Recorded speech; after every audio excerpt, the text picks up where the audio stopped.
Okay, now then, I'll chair today's meeting. I declare the meeting open. We have the notary, Carlo Marchetti, who will act as secretary. The floor goes to the notary public for information and to declare the meeting formed. Thank you, Mr. Chairman. First of all, there is an electronic voting system with remote control to speed up the proceedings. If there are technical problems, the voting will be done by show of hands. Now, some housekeeping information for the correct use of the remote control. There is a short video clip.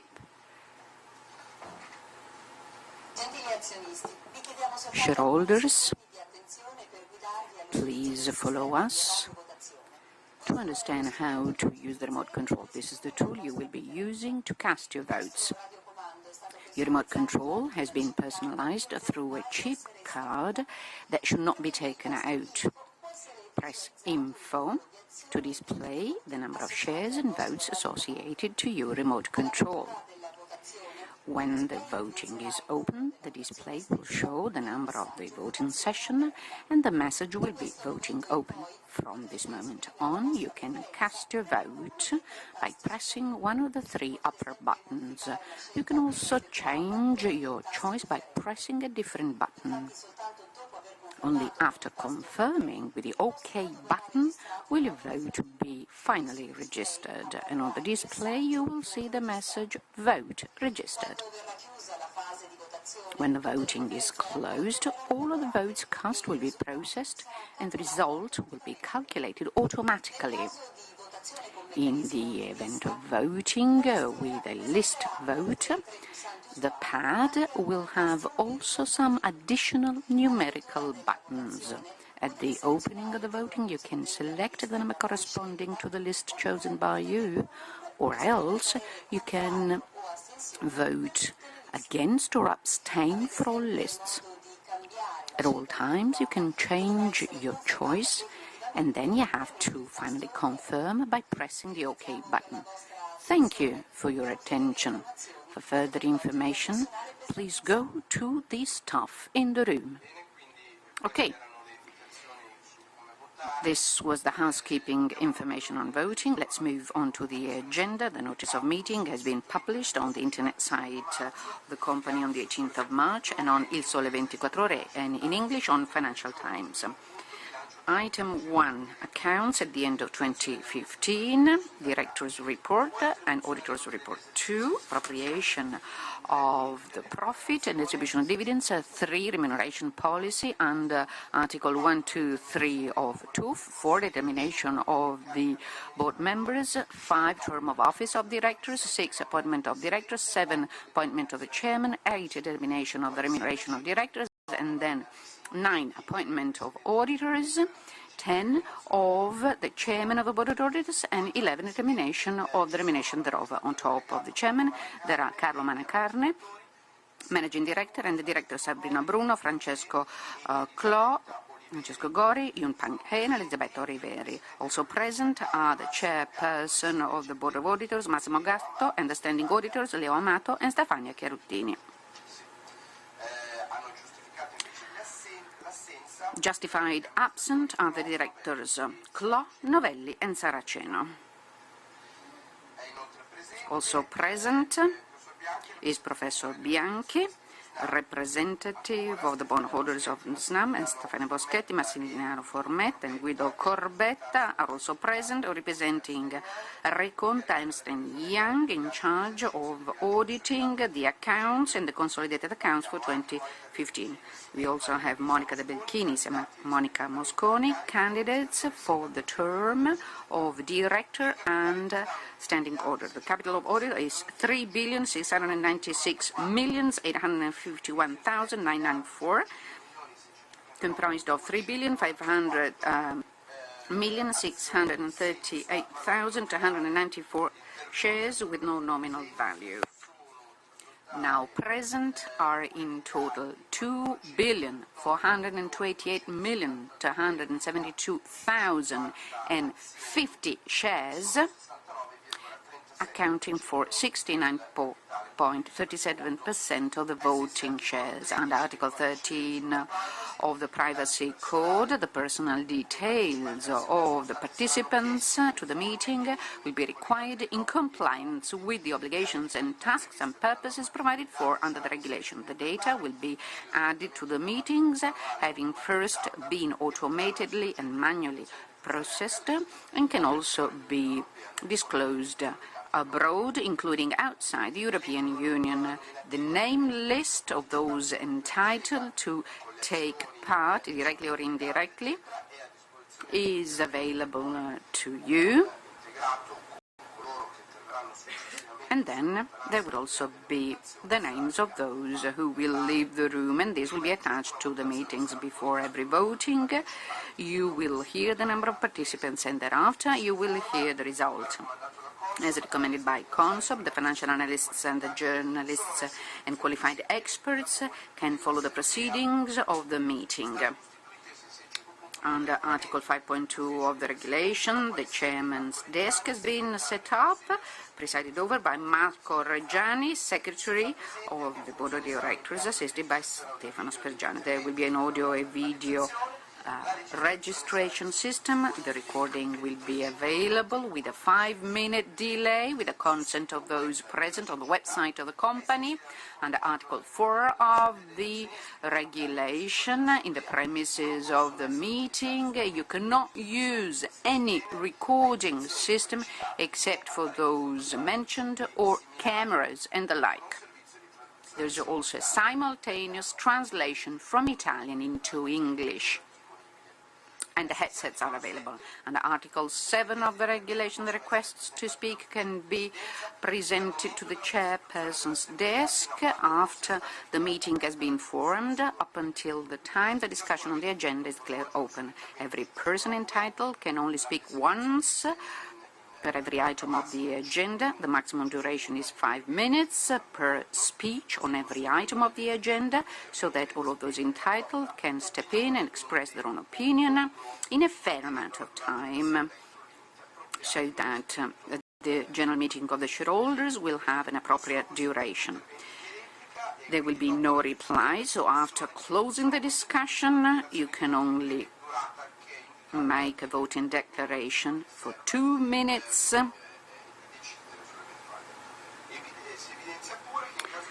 In the event of any amendments being presented to the proposals made by the board, or proposals different from the ones proposed, first the proposal of the board will be voted on, and in the event of it being rejected, any further proposals will be voted on. Likewise, in the event of presentation of point of orders, for which there will be no discussion, if the chairman decides to vote them, those made by the chairman will be voted on first. The proposals of the participants will be voted starting from the proposal presented by those who represent the higher percentage of the capital, followed by the others. All the formalities required by the law and the regulations applicable have been complied with for the purposes of this general meeting of shareholders. I declare today's meeting validly formed and suitable to cast decisions. No requests have been received to add any items to the agenda, and we have verified, based on the circumstances known to the company and of the declarations of those participants, the entitlement to vote of those present. In any case, as required by the law, if there is lack of entitlement, let us know, and let us know if there are any shareholders' agreements with respect to all of the voting sessions. If no one of those present has anything to say, I'd like the notary public to provide us with further information. Thank you. On the 18th of April, the company is owner of 1,127,250 shares, equal to 0.03% of the capital, according to the shareholders' book. On the 18th of April, the shareholders owning shares for over 3% are the following: CDP Reti with 28.98% and Romano Menozzi with 3.033%. There is a shareholders agreement between CDP, State Grid Europe Limited, and State Grid International Development Limited with respect also to Snam, according to Article 122 of TUF and 130 of the Issuers Regulation. As regards the questions formulated during the meeting, the answers will be given after the conclusion of all of the speeches on the items of the agenda, and if need be, after a short pause required to prepare the answers. At the end, all of the proposals on the agenda will be voted on. With respect to the right to ask questions before the meeting, under Article 127 ter of TUF, we haven't received any. We have appointed Jorson with Alberto da Roma as representative with respect to the proxies with the voting instructions to be given.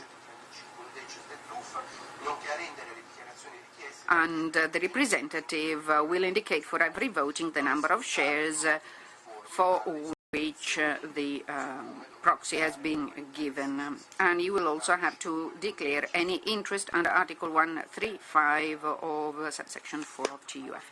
Okay, the proceedings are open. Before dealing with the items of the agenda, I'd like to inform you that the reports of the Board of Directors have been published on the website, and at the entry you've received all of the handouts. With respect to the items transacted today, I propose that we jointly transact items 1 and 2 of the agenda with separate voting, quite obviously, thereon.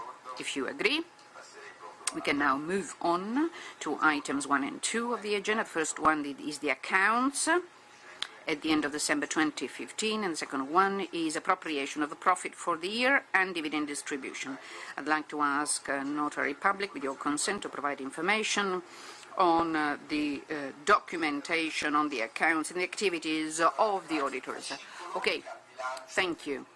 The file with respect to the consolidated accounts and the reports, and also the proposals with respect to the approval of the accounts, all of these have been deposited at the company's office and published on the 5th of April, and the accounts have been delivered to those who have requested. According to the Communication ComSub of 1996, Ernst & Young used 461 hours for a consideration of €31,200 for auditing the accounts and for the periodical checks, and 331 hours for a consideration of €21,550 for auditing the consolidated accounts, and 272 hours for auditing the 6 monthly consolidated report.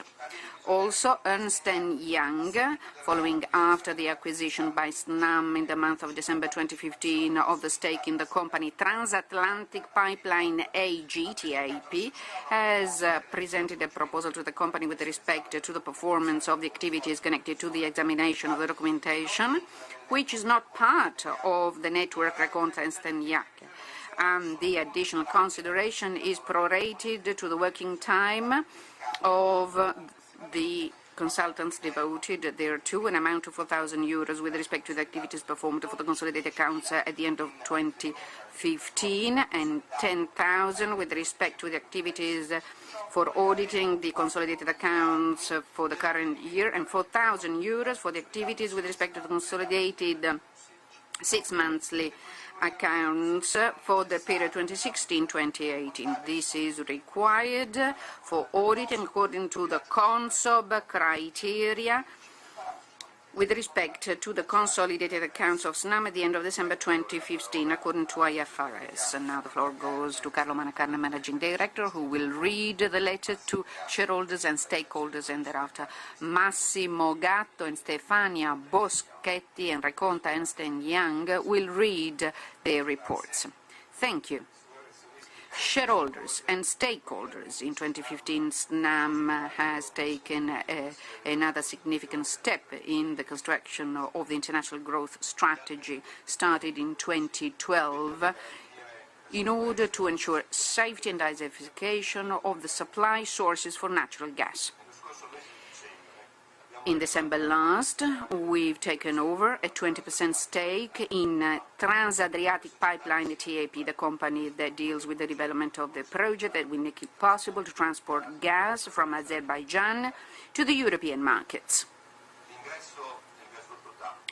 Entry in the TAP gas pipeline and the purchase of stakes TAG and TIGF in Austria and France respectively in 2014 and 2013 respectively in order to grow the potential on the east-west route together with the development investments in Italian pipelines in order to boost the potential to export gas towards Northern Europe, follow from our strategy to transform Italy from a consumer-only market to a broad gas transit market. Also thanks to the strategic position of our country in the middle of the Mediterranean Sea. With the latter acquisition that has entailed an expense of about 200 million euros, not only Snam, but Italy as a whole becomes stronger in Europe and have a more important geopolitical position in Europe through the development of a new gas supply corridor. In 2015, carrying on the process of optimization of the debt structure in line with our goals, in the month of November, Snam has concluded successfully a complex liability management transaction that has led to the repurchase of bonds outstanding for a nominal value of 1 billion euros, with the average maturity 1 billion euros, with an average maturity lower than 2 years, and the issue of a new bond with a fixed rate for a nominal value of 0.7 billion euros with a maturity of 8 years. This transaction, carried out in a favorable market condition in terms of returns, has made it possible to optimize the mid to long-term debt maturities by lengthening the average duration, thus making it possible to reduce the cost of debt. To confirm our commitment with respect to integrated sustainability in the business development model, over the last few years, the Snam stock has entered a number of specialized indices based upon financial, social and environmental performances. And starting from 2015, Snam represents the business performance through an integrated financial report. The report, prepared according to the indications of the IIRC, integrates financial contents and sustainability contents and points out the connections existing between the external context, the group strategy, and the business model, and the allocation of the financial resources and non-financial resources, the integrated management of risks, and the adoption of a strict governance system. Starting from January 2015, with the new regulatory period, the fourth one for the storage activity, we have completed the upgrading of the tariff criteria for all of the regulated activities performed by the group. On top of that, the recent resolution of the authority published in December last and applicable starting from the 1st of January 2016 on the remuneration of investments for the regulated energy networks has defined returns on capital which are consistent with our investment plan for the next 3 to 4 years.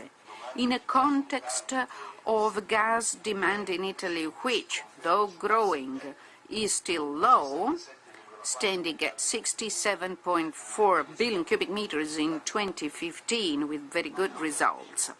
The operating profit, the adjusted operating profit, stands at 2 billion euros, slightly up plus 0.9% over 2014. The adjusted net profit stands at 1.2 billion euros, up by 20.2% over the previous year. This increase is due to the improvement of the financial management, the growing contribution of the investee companies, as well as the decline in taxes, which benefit from the effects arising out of the cancellation of the IRES tax. The operating cash flows stand at 2.1 billion euros, a record level for the last 5 years, and this has made it possible to wholly finance the technical and net financial investments for a total of 1.3 billion euros and to remunerate the Snam shareholders with 0.9 billion euros in dividends. Based upon these results, the Board of Directors intends to propose to the General Meeting of Shareholders to distribute a dividend of 0.25 euros per share to confirm the attractive level of return, including in a more difficult context compared to the past. The Snam stock closed 2015 with an official price of 4.848 euros, up by 17.8% over the price of 4.114 euros recorded at the end of the previous year. On the back of a significant generalized growth of the stock exchange lists, with the European Stoxx 600, which closed 2015 up by 6.8% over the previous year, and FTSE MIP up by 12.7%. Considering the expected growth in the Italian economy, the Snam stock has appreciated seamlessly throughout the year, pushed at the beginning by the generalized upmarket situation and the decline in sovereign bond returns. And thereafter, the stock prices have been supported by the better expectations with respect to the revision of the return paid on the capital invested for regulatory purposes and by the attractiveness of the dividend yield. In 2015, we've hit the new record high of 4.93 euros on the 3rd of December last year. The upcoming challenges for Snam relate to important goals. In the short term, with the upcoming bids for the distribution of natural gas in Italy, and in the longer term, which, in line with the evolution of the European gas market, are aimed at consolidating the implementation of a greater interconnection and flexibility of the European gas system, so that the role of Snam can become that of market facilitator capable of offering, in a context of new requirements of final customers and shippers, a more differentiated and innovative range of services. Good morning. I'm going to read the final part of the report prepared by us. The Board of Statutory Auditors, based upon the 2015 accounts presented by the Board of Directors on the 16th of March 2016, doesn't find any reason against its approval and is in favor of the proposal to appropriate the profit for the year and distribute the dividends as proposed by the Board of Directors. And we invite to pass a resolution thereof.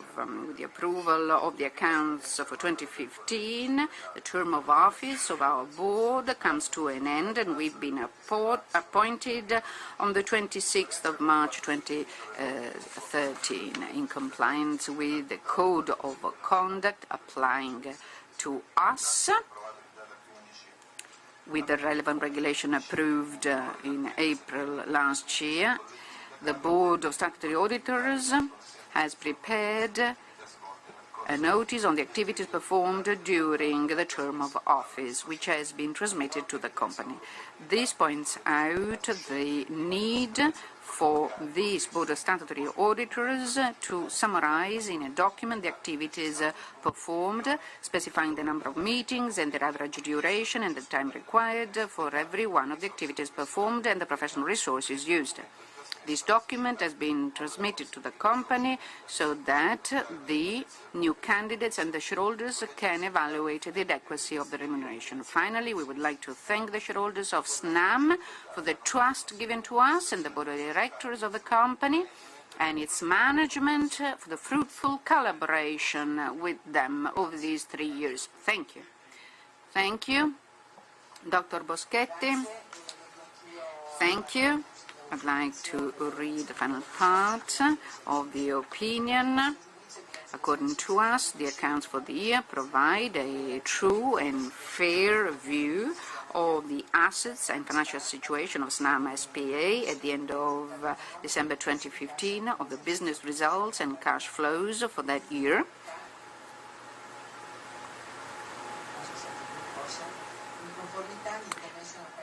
In compliance with the IFRS adopted by the European Union and the measures taken to implement Article 9 of the LGS 3805. Okay, we can now read the proposed resolutions under items 1 and 2. Shareholders, you're now invited to approve the accounts for 2015, which closes with a profit of 824,675,951.88 euros. As regards the profit, you're now invited to approve the accounts for 2015 and to appropriate the profit to the shareholders as a dividend equal to 0.95 euros for the outstanding shares through the attachment of coupon, excluding treasury stock, using the share premium reserve up to the overall amount of the dividend, and pay a dividend of 0.25 euros per share starting from the 25th of May 2016 with the detachment of the coupon taking place on the 23rd of March 2016. The first speaker is the shareholder Franco Borlende. Thank you. 5 minutes, please. Followed by Francesca Colombo.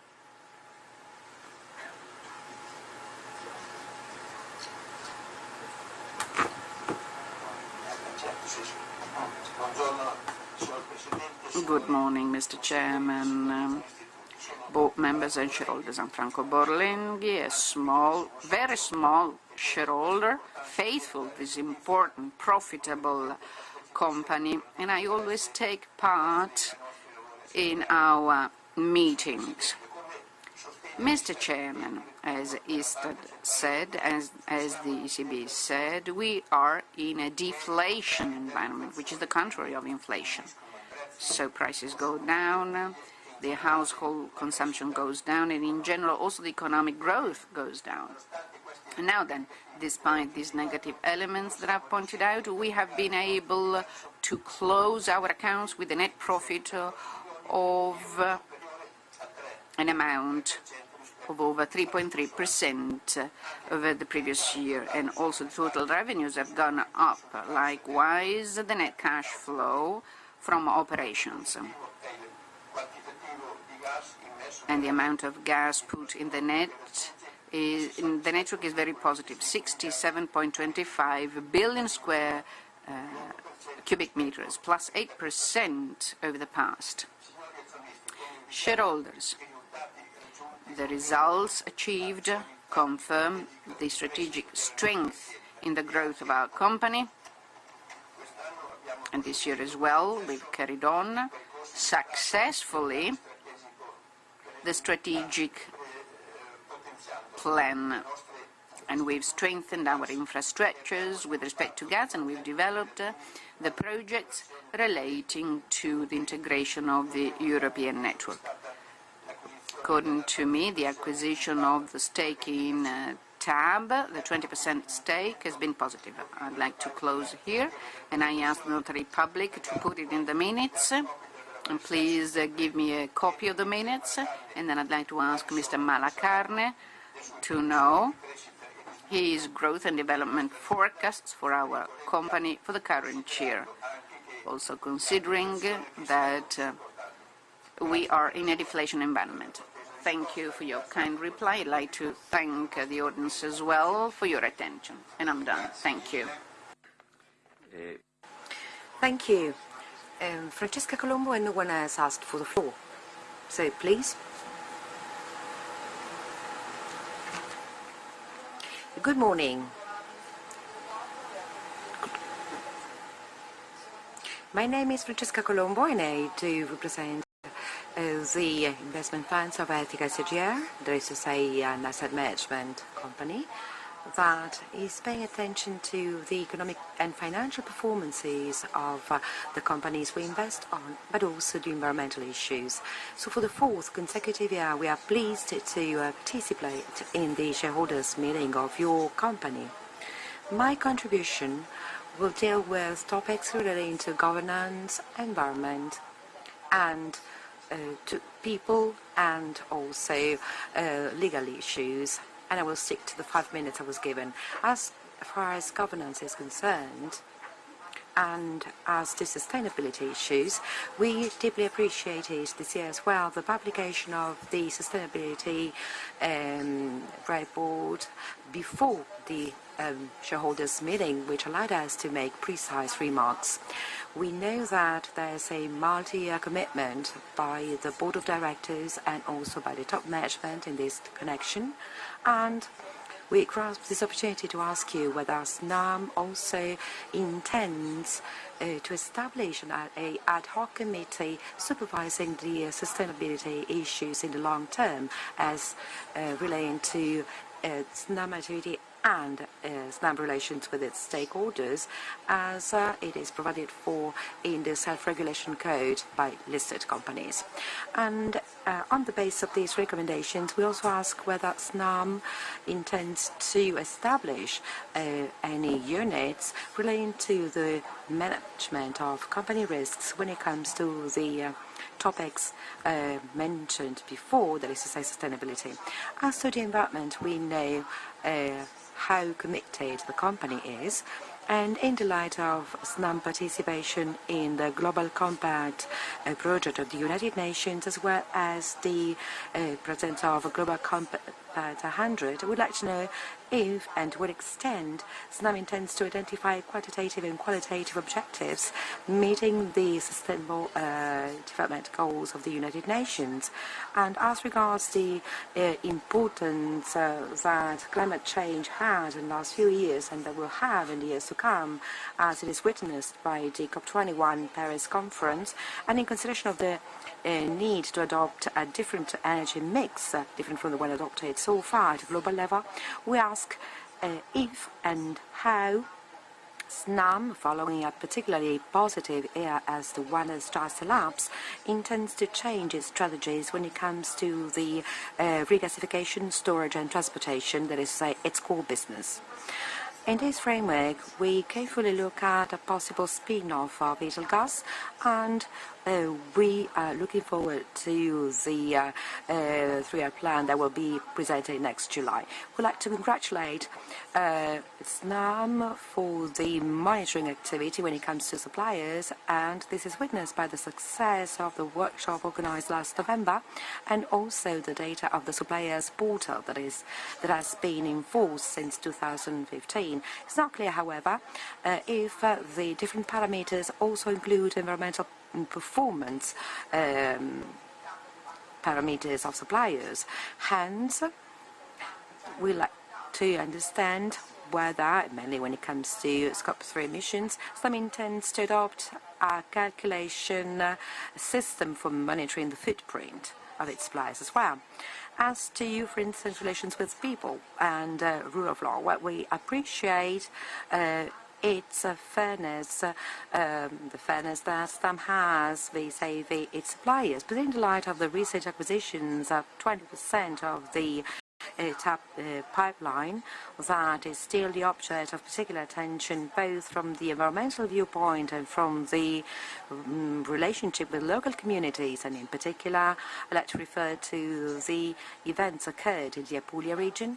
We'd like to know whether Snam intends to perform an ex-ante assessment of sustainability also from the social and environmental standpoint of its partners, or the partners that are considered as strategic and relevant, as you are doing with your suppliers.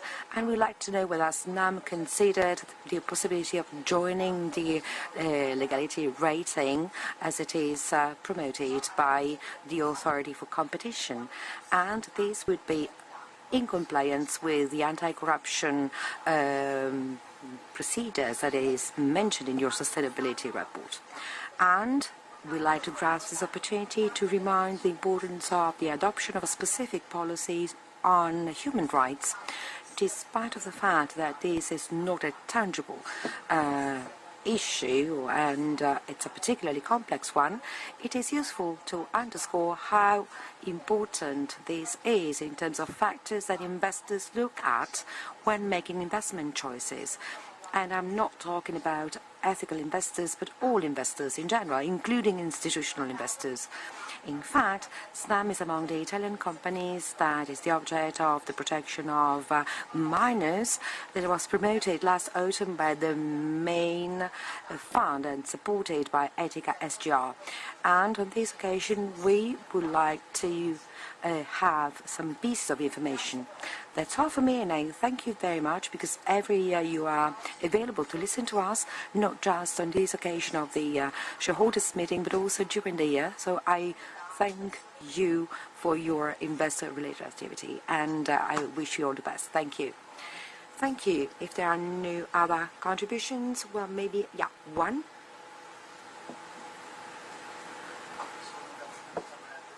My name is Mario Croce and I'm a shareholder. First and foremost, I would like to ask for some pieces of information on the feasibility study relating to Italgas. You referred to a feasibility study that might take place through the partial spin-off of Snam. So, based on what I understand, well, it seems to me that there's the possibility of considering the distribution of Italgas shares. Would, in that case, Snam entirely leave Italgas? So I am just wondering whether you are considering a public offer, or if you are now negotiating with other companies or organizations. And as to Italgas, there might be, according to some rumors, problems in terms of antitrust. So what is the situation as at December 2015, and what was the maximum share in history? And are there any limits in terms of shares for this business? And based on the news and mass media releases, Snam might be interested in water related issues. Is there any link between gas and water concessions? Furthermore, is this possibility falling within the situation according to which concessions are less favorable than in the gas area, for instance? And as to TAP, I'd like to ask you, what is the overall amount of the investment considered, and when would that be launched? And I guess fees and tariffs were already calculated and included in contracts. I guess there are contracts. I'd like to know what is the profitability percentage that they allow. Is it possible to say that the risk level in investments in pipelines abroad is higher than in the Italian gas pipelines? Well, I'm saying that because this is linked to the gas contracts and the take-or-pay clause. and in theory they didn't have to be reviewed, but the market somehow forced them to be reconsidered. So I'm wondering whether, when it comes to the tariffs of these gas pipelines, would they be somehow reconsidered and amended? So I'd like to understand what is the company risk related to that. And I would like to know what is the area for Snam as at 31st December 2015. I'd like to know whether you're also calculating investments abroad. Thank you. These are my questions. So if there are no other questions, I'd like to move on to item 3, that is a remuneration policy. The documentation was already handed out. I'd like to give the floor to the chairman of the Remuneration Committee. Thank you and good morning. As it happened in previous periods, we'd like to describe the remuneration report, through which providing utmost transparency on the remuneration approaches adopted by the company, also in line with the amalgamated law on finance that provides for the obligation for listed companies to provide the remuneration report. And as the chair of the Remuneration Committee, and together with Senator Novelli, I committed to monitor the alignment of remuneration to the international best practices, as well to the European regulation, and also to foster the company development in line with its strategic plan. This year as well, the improvement suggestions were considered as important, and this shows the willingness to establish a dialogue with all stakeholders, and it shall be transparent and constructive. The results in terms of votes in favour of the adoption of the remuneration report for 2015, in line with the last 3 years, confirm the appreciation of the activity carried out by the committee. And along this line, the committee also performed its activities. In particular, it performed a follow-up of the incentive system by including in the company performance plan a target relating to sustainability indices, Dow Jones Sustainability Index and FTSE4Good. At the beginning of 2016, the committee also examined the remuneration proposal for the Director General submitted by the CEO, by considering it in line with the remuneration general principles of Snam and in line with the responsibilities ascribed. And as a follow-up of the items stressed, a specific document was drafted that regulates the procedure for activating the clawback clauses. The overall intention of the Snam remuneration policy is to consider it as a primary tool to attract and motivate a management with high professional skills by recognizing the responsibilities ascribed, the results achieved, and the quality of the contribution provided, therefore promoting value creation in the medium to long term. So this is as to the remuneration. I also wanted to provide you with some pieces of information on the pay ratio, that is to say, the ratio between the CEO remuneration and the employee remuneration. And this is a topic that was raised last year. I would like to recall that today there isn't any clear and specific methodology or a consolidated procedure for calculating such ratio.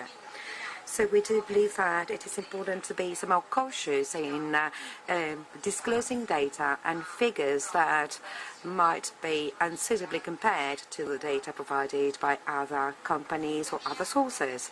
However, I would like to provide a follow-up to the commitment made during the last shareholders meeting and also vis-à-vis Etica SGR to analyze this topic in particular. So I would like to inform you that for 2015 the pay ratio for Snam is 1 out of 15. That is to say that, well, the approach that the committee adopted in carrying out and performing this analysis includes the gross annual remuneration of employees working full-time in the reference year. Thank you.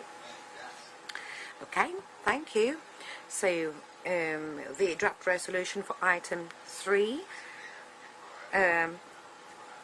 is now to adopt this report. Under Article 123 ter. Is there any contribution on item 3?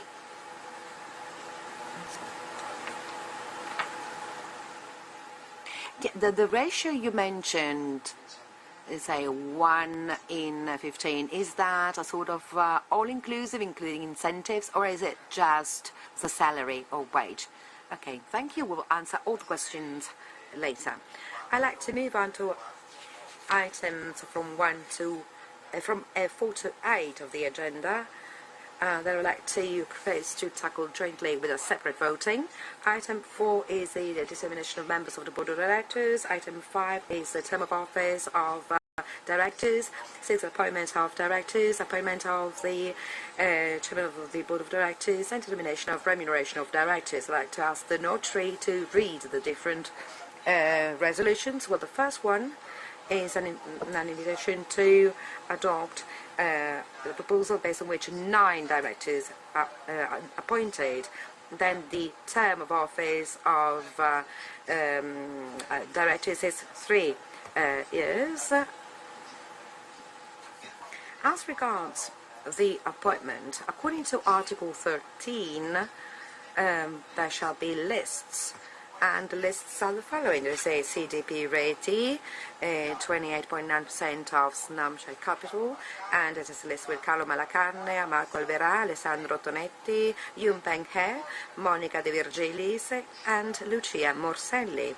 So the shareholders indicated in the accompanying documentation, that is to say the list linked to the company above, representing such share capital overall 2.47% of capital includes Elisabetta Olivieri, Bruno and Gori. Then we have a list presented by Narcassa, 0.549% of Snam share capital, with 2 names, Giuseppe Santoro and Franco Fietta.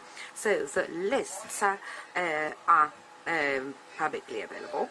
Then appointment of the chairman of the Board of Directors, and there's also the invitation to appoint the chairman and also the remuneration of directors, with a proposal to approve a gross annual remuneration of 70,000 euros. Besides, because we are paying attention, also because you wrongly said 70 million, whereas it's 70,000 euros. So this is in relation to the different proposals made. Is there anyone asking for the floor? Please. Good morning.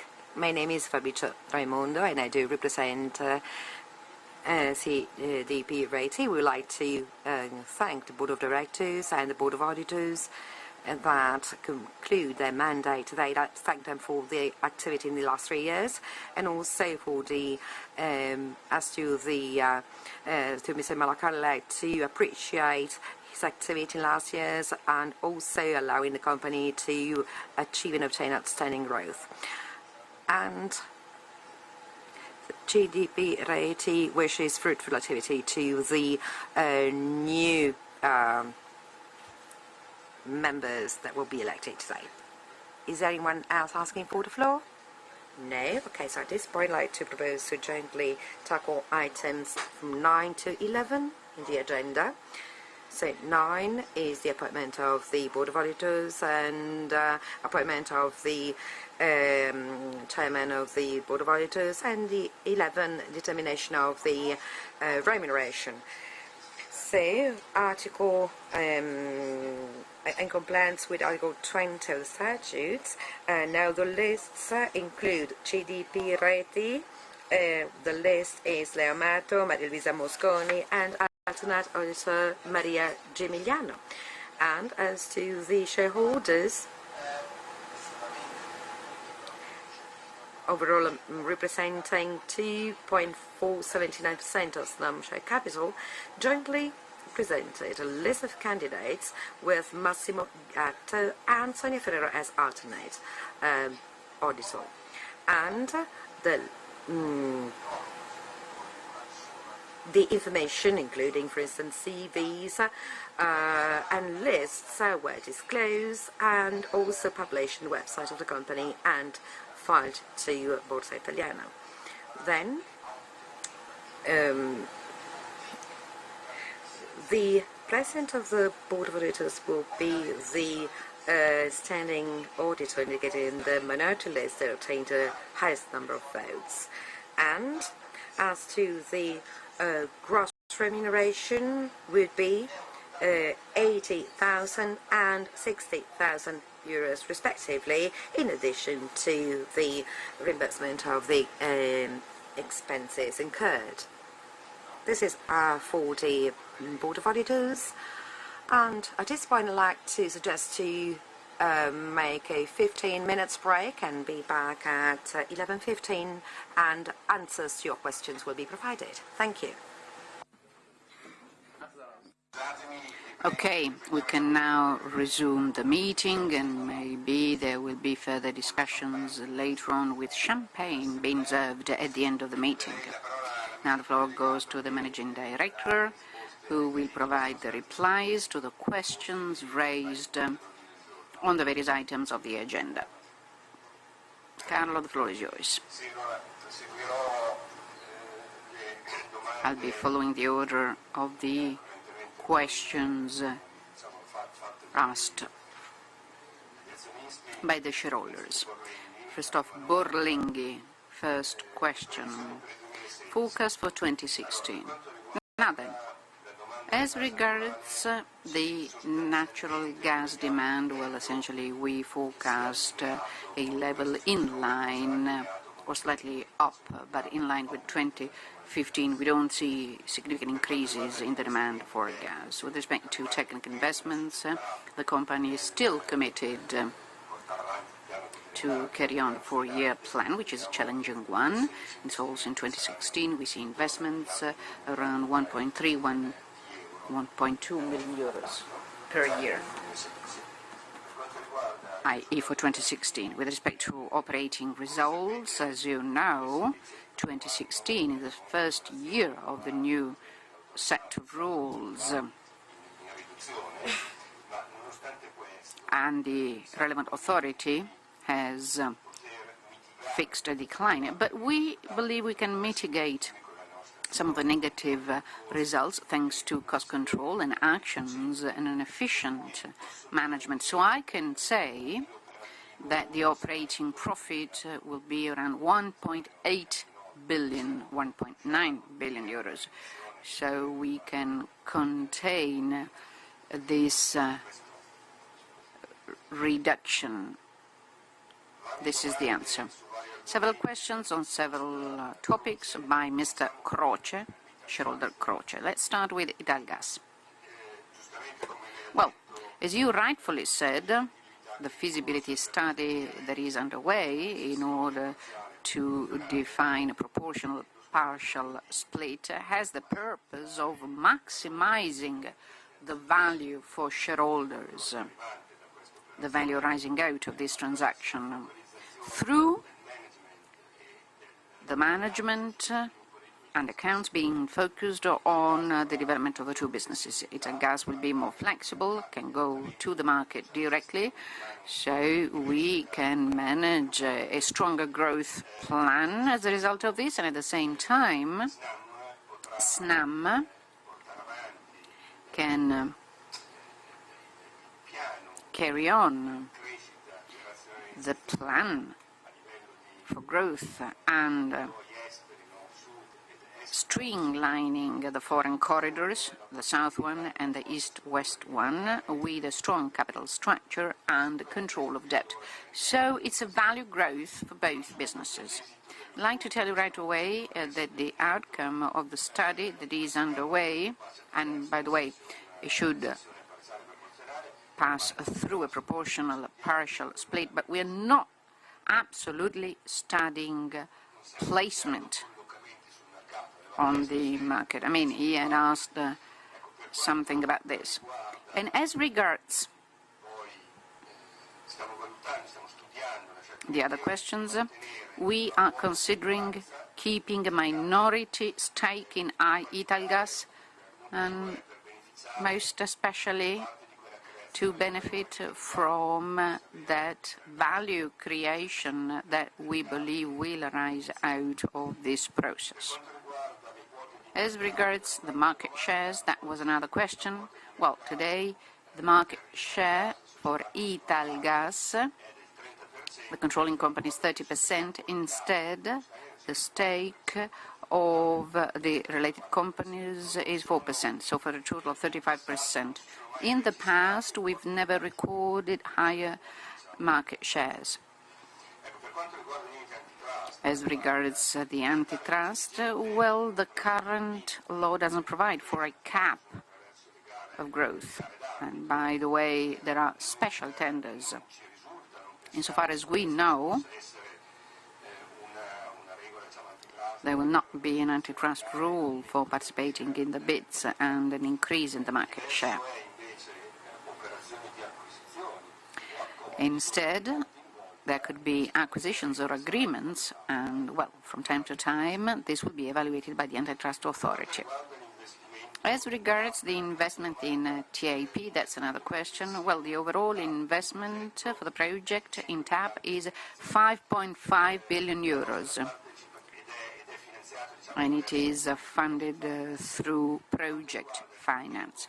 As regards the overall commitment of Snam, well, it is 400 million euros. So our percentage at the end is a commitment of 400 million, of which 208 have already been cashed out for the acquisition of the 20% stake. It will come on stream in 2020, and the rates for transportation arise out of long-term contracts, which are 25-year contracts, which do not expose the company to volume risks. So they've been constructed in such a way as to have a 25-year ship-or-pay contract. At the end of this 25-year period, we should remember that within Europe, at the end of ship-or-pay and take-or-pay contracts, these infrastructures will be regulated according to the domestic regulation and European regulation. So the risk profile is consistent with the Snam risk profile, including in the future, after the end of the ship-or-pay contracts. I must avow that today, if we consider the return arising out of the investment that we've made in TAP, and this is ship-or-pay, we can talk about a double-digit one compared to the capital paid by Snam.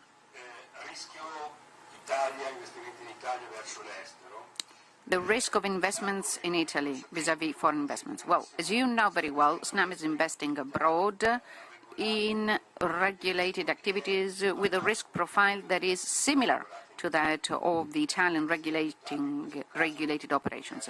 TAP, in this case, is not regulated, but has long-term 25-year contracts.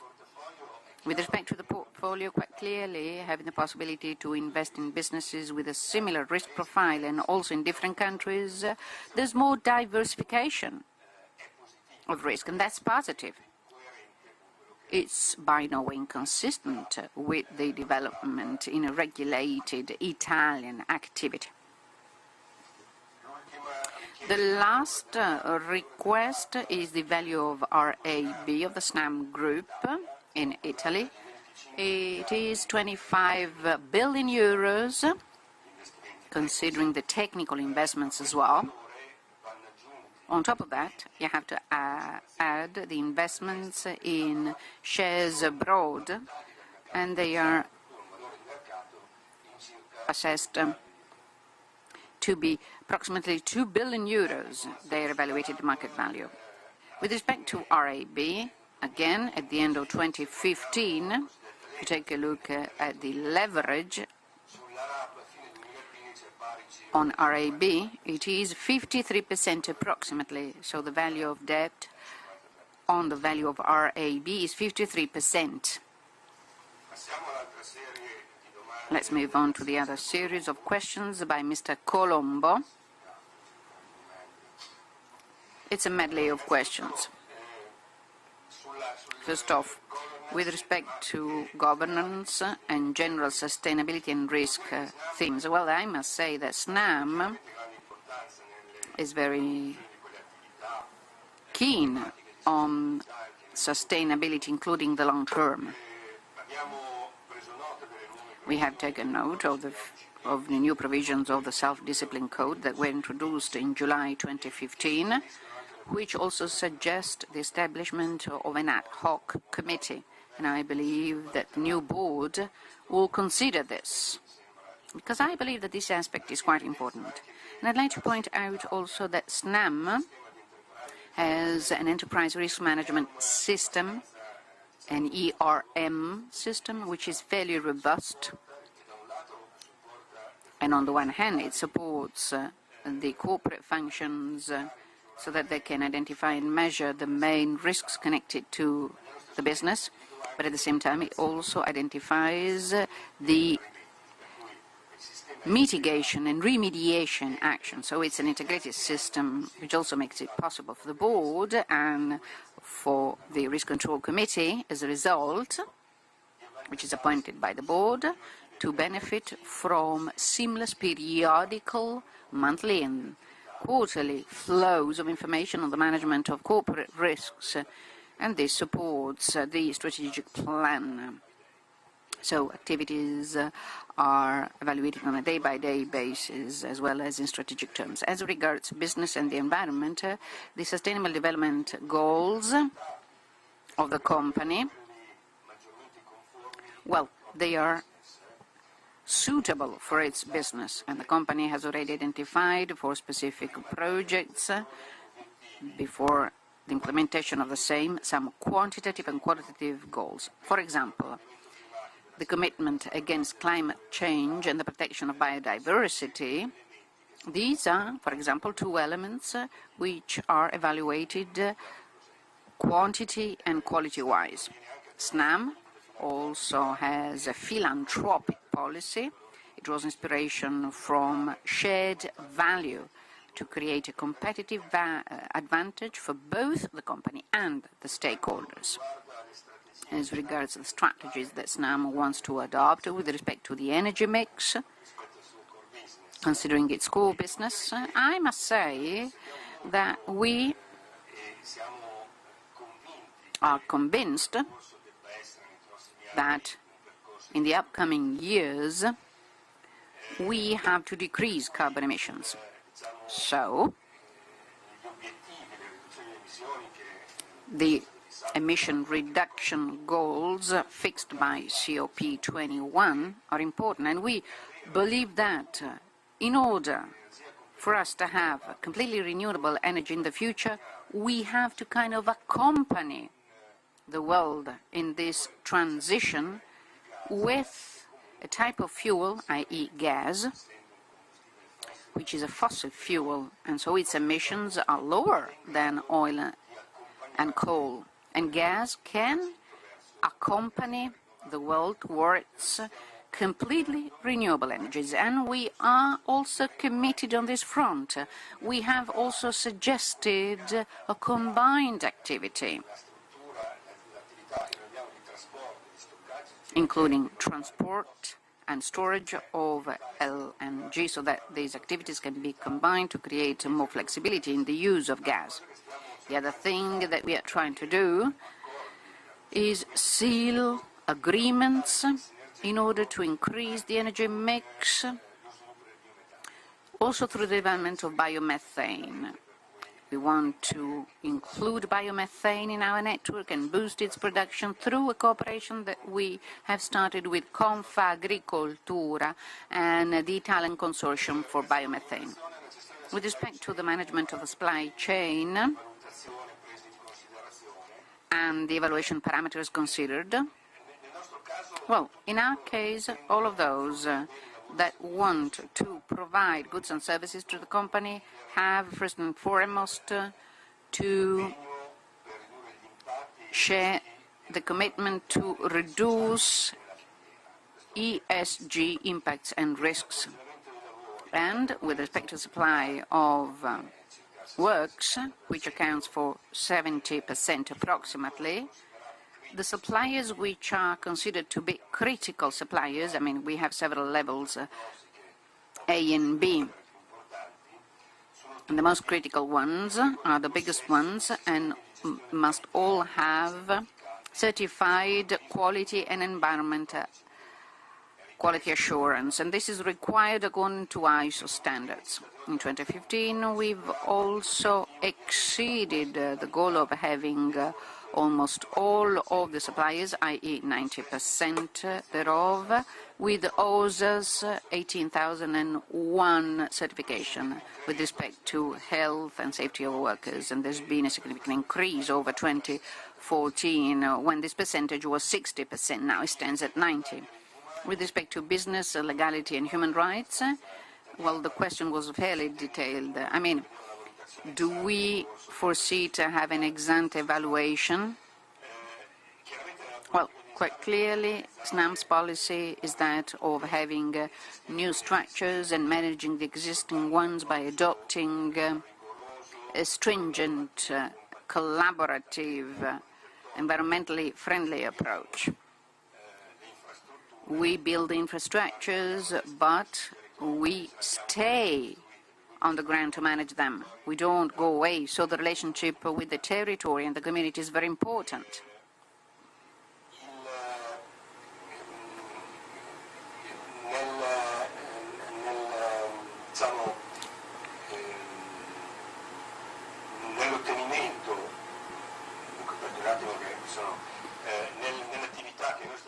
With respect to the activity that we are carrying out, Snam is considering the experimental application of a stakeholder relationship model that is based upon the analysis of the activities of the local communities. These are value projects to support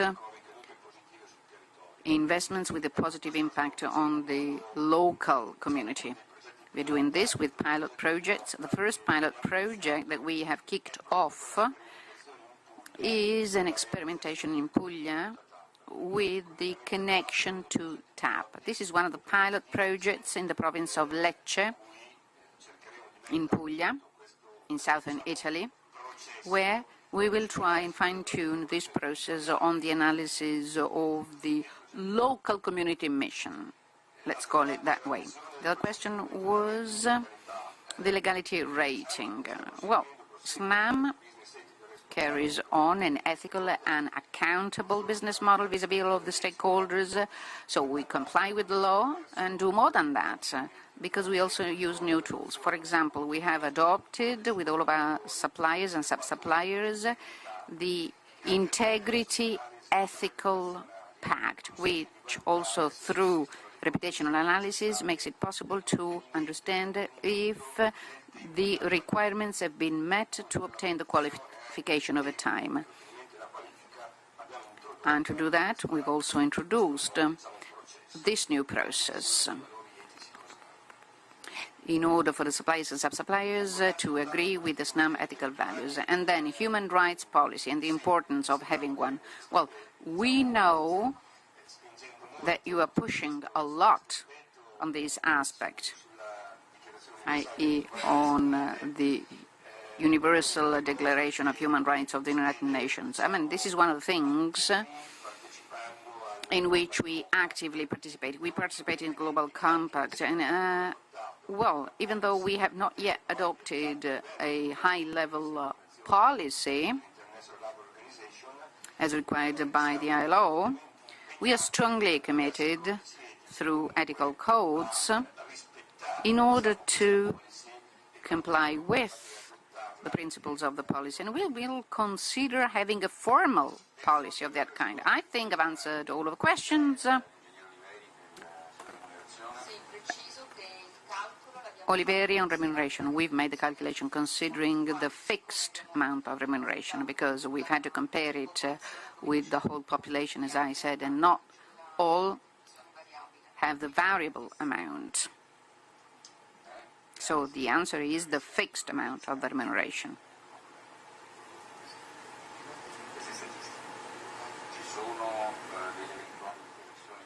Any voting declarations? No? Okay. The discussion is closed on the items of the agenda. We can now move on, if you agree, to give the floor to the notary public for voting. So, first of all, approval of the accounts for 2015. Don't leave the room, and if you want to leave the room, please tell us. And if there are any lacks of entitlement, please tell us. Likewise for the exclusion from voting right. No declarations, so we can now verify the number of persons present, i.e. the shares which are currently present in the room. 69.37%, i.e. 2,428,275,52 shares. So we can now declare open the voting session for the approval of the accounts. Item 1 of the agenda.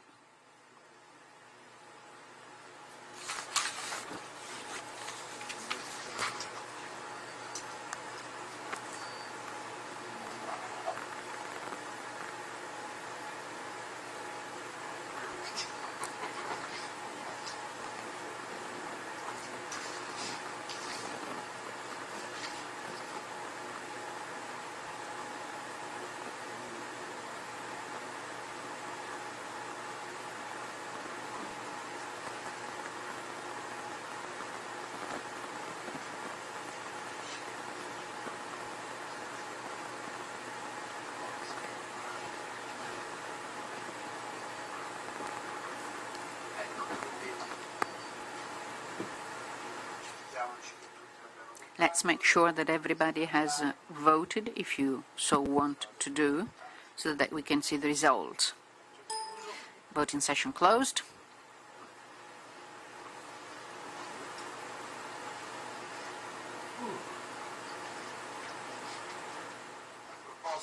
The proposal has been approved with a favourable vote of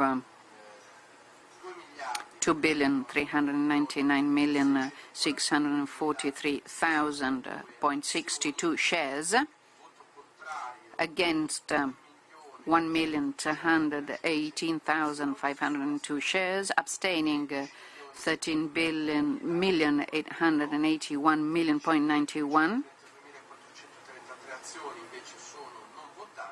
non-voting 13,000 shares, so the proposal has been approved. We can now move on to the appropriation of the profit for the year and dividend distribution according to the proposal already communicated. Here again,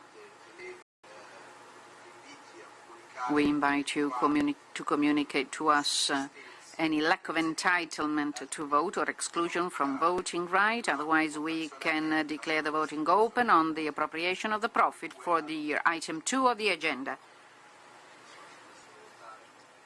The shareholders can now cast their votes.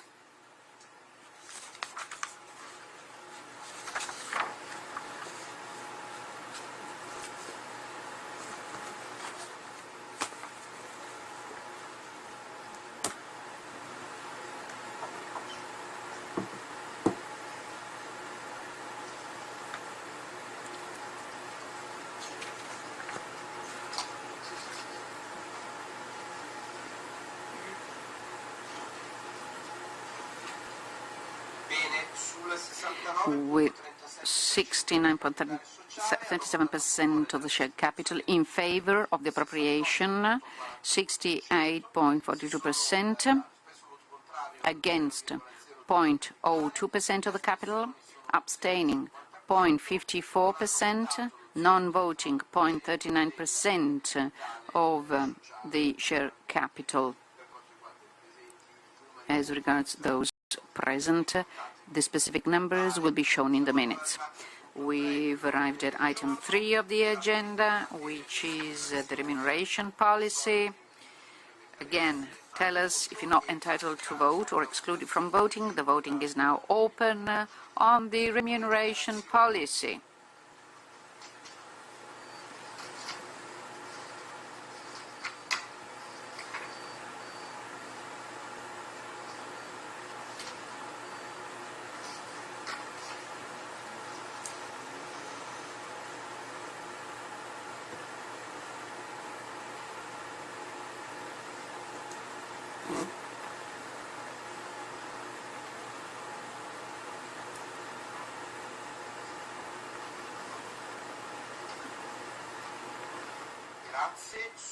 Thank you. 69.37%. So, in favor, 66.08%, against 2.32%, abstaining 0.58%, non-voting 0.39%. So, the remuneration policy has been approved. We can now move on to item 4 of the agenda, a determination of the number of the members of the Board of Directors. Once again, tell us if you're not entitled to vote or excluded from voting. Now, the voting is open. Item 4 of the agenda.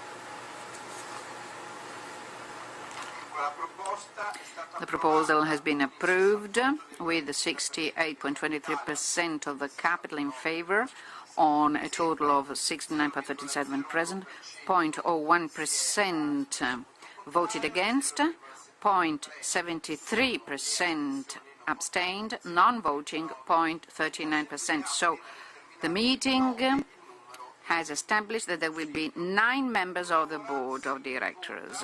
Now we vote on the determination of the term of office length. Once again, please tell us if you're not entitled to vote or excluding from voting. The proposal is 3 years for the term of office of the new board. The voting session is now open. Please cast your votes.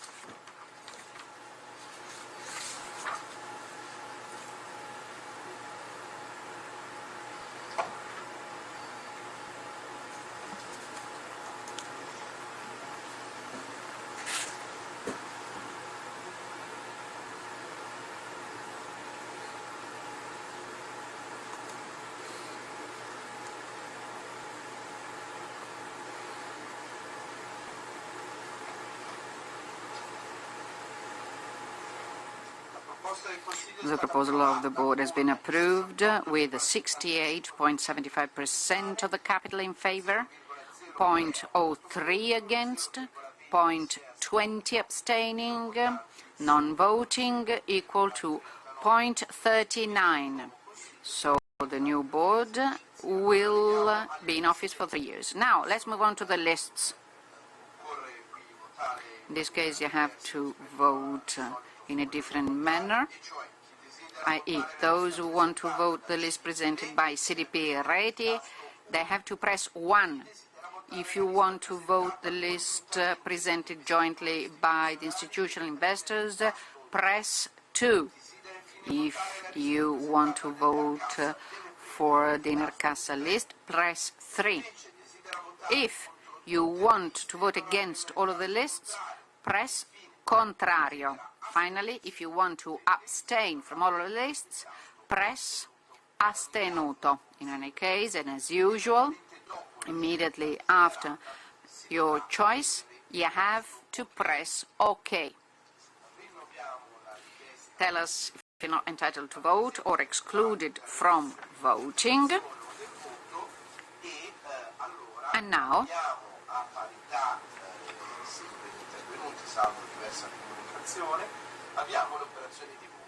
we can vote on the lists. The voting is now open.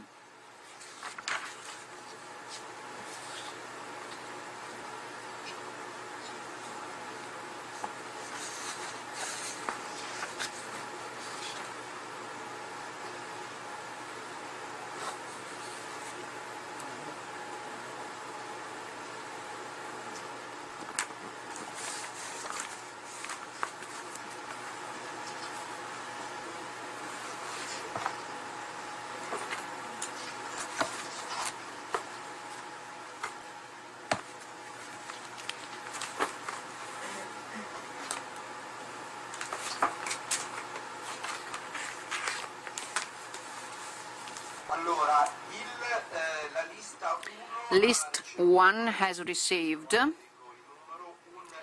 1,585,125,708 votes in favour. List 2 has received 1,203,708,951. List 3, 19,224,078. This means that the top list is number 2, the second list is list number 1, and then this is followed by list number 3. Contrary, 0.39% of the capital, abstaining, 0.19%, non-voting, no one. So, based upon bylaws, following after this voting, for the time being, the following are appointed directors for the 3 years up until the meeting convened at the end of December 2018. Elisabetta Oliveri, Sabrina Bruno and Francesco Gori from list 2, Carlo Malacarne, Marco Alverai, Alessandro Tonetti, originally from list 1.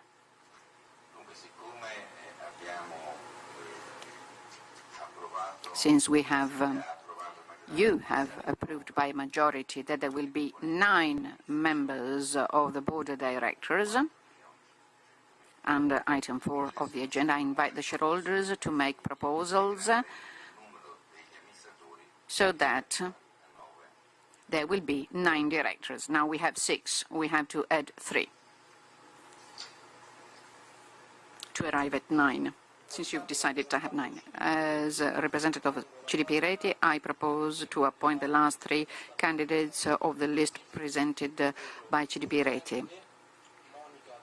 Mr. He, De Virgilis and Lucia Morsello. Thank you. So, the proposal made to arrive at a total of 9 directors is the one that we've already heard. So, essentially, we have to vote to appoint these 3 directors with the favorevole button if you're in favor, or contrario if you're against, or astenuto if you abstain. This is by an absolute majority of the votes given to the shares, including those abstaining. So, those who don't want to be considered in the quorum, i.e. to form the basis of calculation to verify the vote, have to communicate this at the relevant desk so that they will leave. This has already been done. So,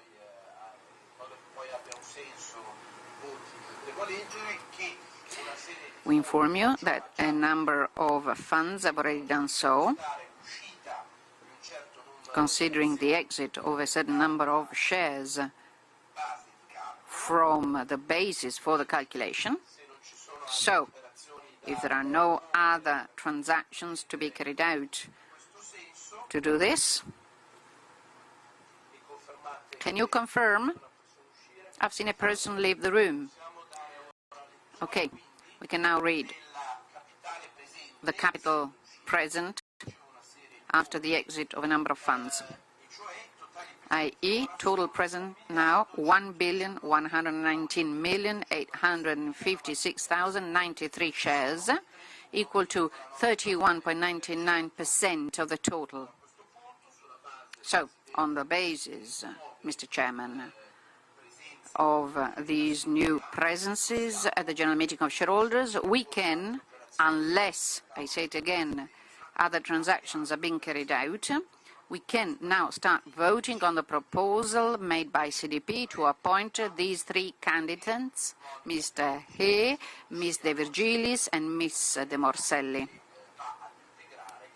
to be added to the other 6 directors. The voting is now open.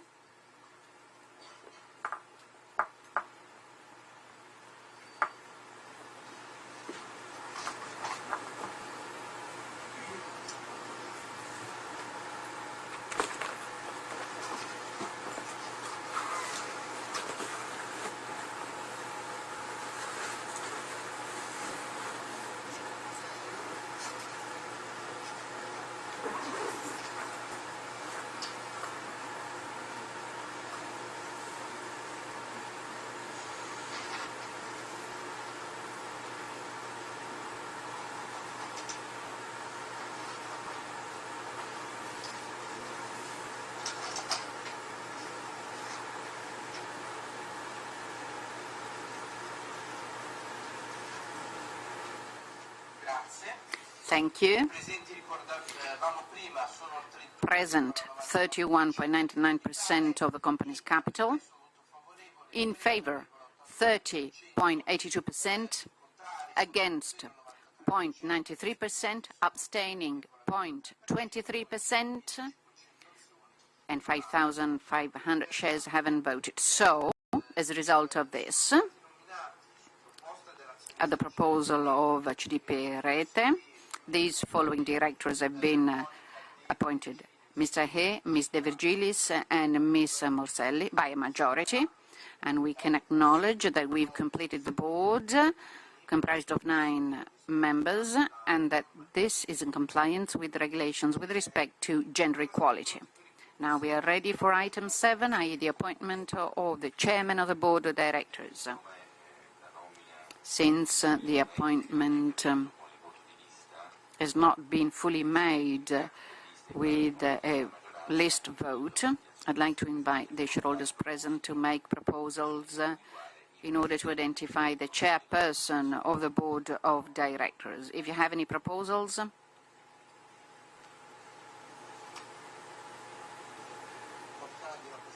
As a representative of CDP Rete, in the light of the result of the voting and considering the contents of the lists presented and of the proposals contained therein, I'd like to prioritize Mr. Malacarne as chairman of the board of directors. Thank you. So the proposal is to appoint Mr. Malacarne as chairman of the board of directors. And also this voting, as per the bylaws of the company, will be by an absolute majority of those voting. So in favor, against, abstaining. So once again, are there any registrations of anyone going out or coming in? This transaction has already been carried out. So let's see the number of those present at this voting session. We have recorded again the presence of the shareholders who previously had been deregistered, and now we have 69.37% of the company's capital now present and participating in this voting on the appointment of Mr. Malacarne as chairman of the board. The voting is now open.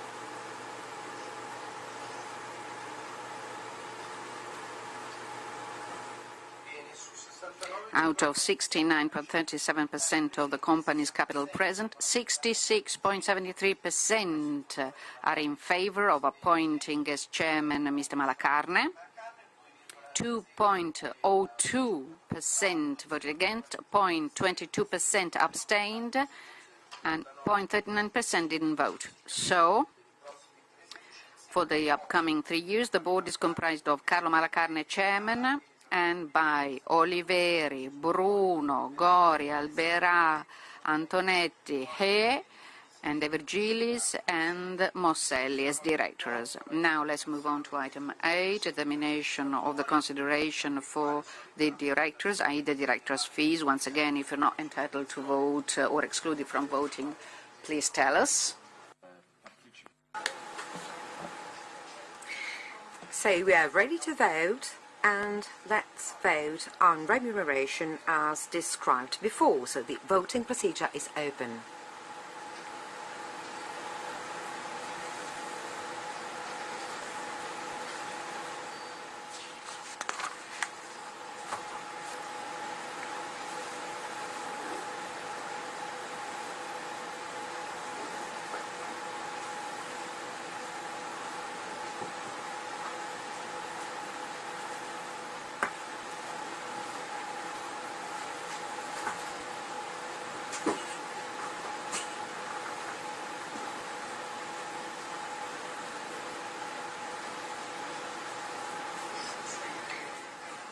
So, 69.37% in favour, 68.04%, against 0.44%, abstentions 0.50%, and non-voting 0.39%.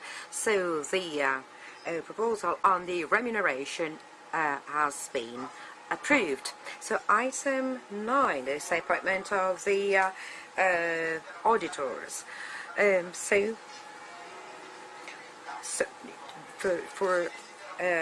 order to cast a vote in favour of list 1, press 1. In case list 2, press button 2. And those who want to vote against both lists, press contrario. Those who want to abstain, press astenuto. And then after casting your votes, please press button OK. So there are no notifications of lack of entitlements to vote, and at this point we can cast a vote on the lists of auditors.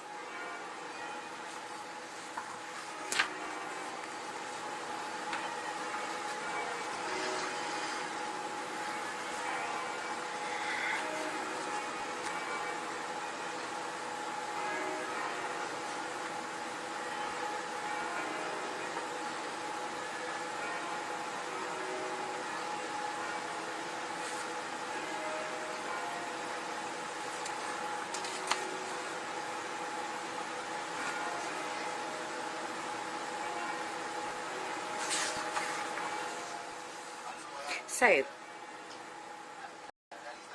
list 1, represented by GDP rate obtained out of 69.37%, 33.79% of shares, that is for 1,182,837,339, whereas list number 2, that is to say the one with institutional investors, is the list with the highest number of votes, 34.47% of votes, with 1,206,436,905 shares, against 0.27%, abstentions 0.73%, and votes not cast 0.11%. So, following the voting procedure, the following auditors were appointed. So, Massimo Gatto and Maria Gimigliano, and from the second list, Leo Amato and Sonia Ferrero. Having considered that under bylaws 21, the Board of Auditors is made up of three auditors, so I ask you to increase this number from 2 to 3.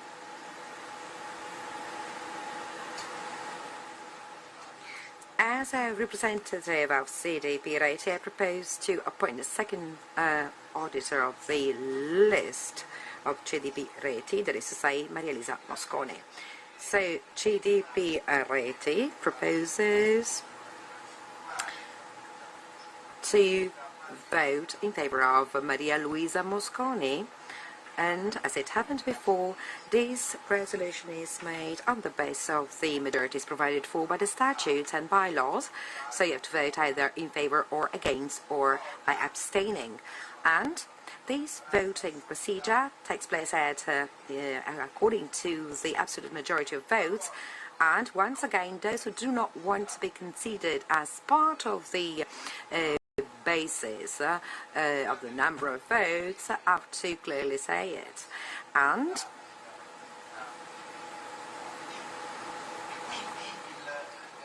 the shares participating in this voting are 21.91% of the share capital. That is, say, 1,117,067,038. So on the basis of these shares attending, voting procedures are open for including Mrs. Maria Luisa Moscone in the Board of Auditors.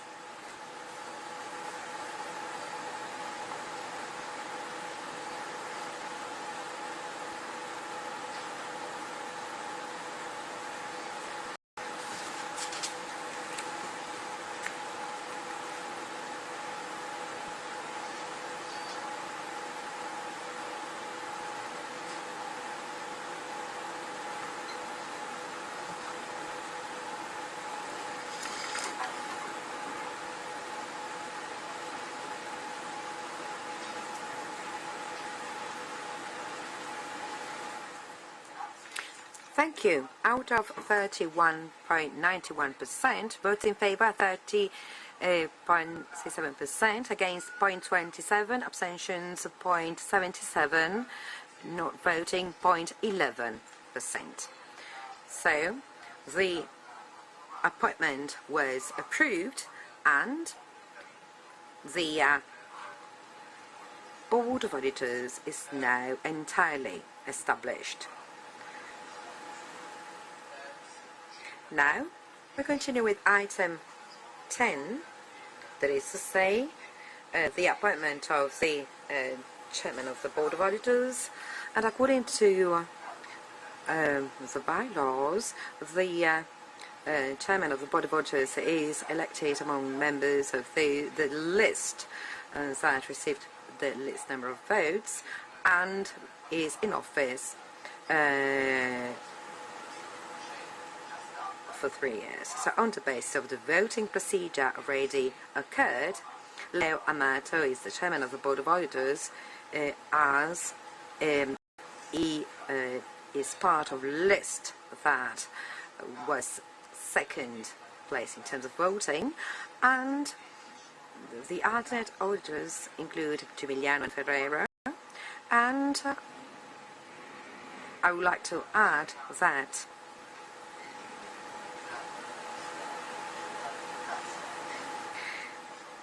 Sonia Ferrero is appointed among the list presented by institutional investors, and in this case as well, this Board of Auditors complies with the gender equality. So now an equal representation of genders. Let's move on to the next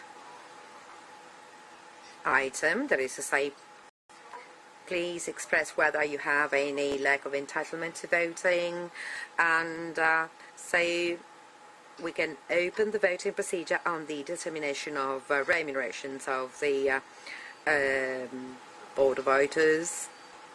the chairman of the Board of Auditors and the auditors.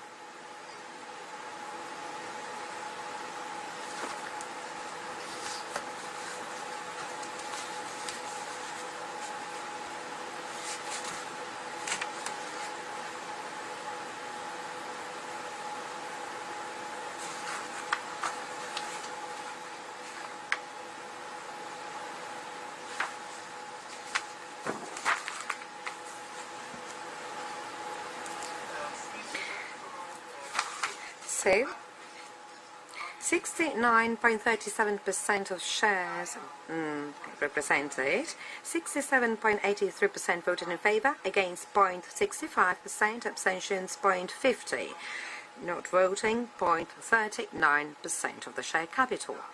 So the proposal is approved.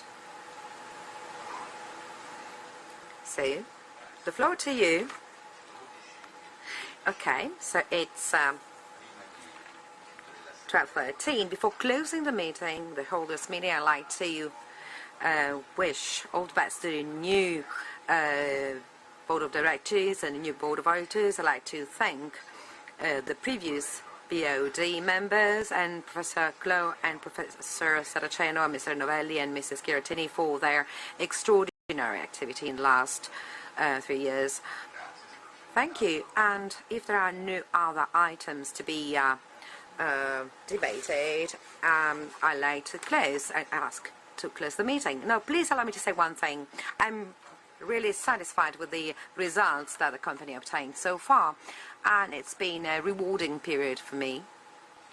The company has a dynamic and profitable organization, and it's ready to meet and face the future challenges. Please allow me to thank the members of the Board of Auditors and the members of the Board of Directors, the previous boards, and the employees and my collaborators that in these years worked hard for us. I'd like to thank the shareholders for trusting all of us, and we wish to ourselves all the best for the next 3 years. Thank you. Okay, so the meeting is good. I'd like to add one thing. I'd like to thank Mr. Minismagi for the extraordinary activity carried out in these years.